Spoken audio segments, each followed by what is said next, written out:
Police કર્મચારી લાત લેતા ઝડપાયો છે। મિતુરાજ સિંહ ચુડાસમા 6000ની લાત લેતા ઝડપાયો છે। વિવેકાનંદ નગર પોલીસ સ્ટેશનમાં ફરજ બજાવતો પોલીસ કર્મચારી ઝડપાયો છે।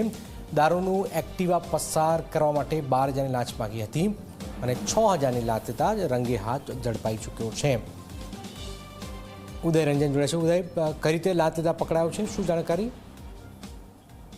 જનક, જો વાત કરવામાં આવે તો અમદાવાદ ગ્રામ્ય પોલીસના વિવેકાનંદ નગર પોલીસ સ્ટેશનની અંદર ડિસ્ટાફની અંદર ફરજ બજાવતા મિતુરાજસિંહ ચુડાસમા ઉર્ફે મોન્ટુ જે છે એસીબીના હાથે જે છે લાંચ લેતા ઝડપાયા છે। જે દેશી દારૂની હેરાફેરી કરવા માટેથી કુલ 4000 રૂપિયાની માંગણી કરી હતી એક વ્યક્તિ દીઠ, એટલે કે બીજા બાકીના બે પોલીસ કર્મચારી માટેથી બીજા 4000 રૂપિયા માંગણી કરી હતી, કુલ 12000ની માંગણી કરાઈ હતી। જે પૈકીના 6000 રૂપિયા અગાઉ એમણે મેળવી લીધા હતા અને બાકીના 6000 રૂપિયા જ્યારે મેળવ્યા આવ્યા ત્યારે બુટલેગર દ્વારા જે છે એસીબીને જાણ કરી અને છટકું ગોઠવવામાં આવ્યું હતું। ત્યારે એસીબીના હાથે અત્યારે મિતુરાજસિંહ ચુડાસમા ઉર્ફે મોન્ટુભાઈ જે છે એ અત્યારે પકડાઈ ચૂક્યા છે। ત્યારે એસીબીએ અત્યારે એ તપાસ શરૂ કરી છે કે આ અગાઉ કોઈ પણ પાસે એને લાંચ માંગેલી છે કે નથી માંગેલી, તેમની આવક કેટલી છે, સંપત્તિ કેટલી છે, તમામ દિશામાં અત્યારે તપાસ શરૂ કરવામાં આવી છે। બિલકુલ, આભાર।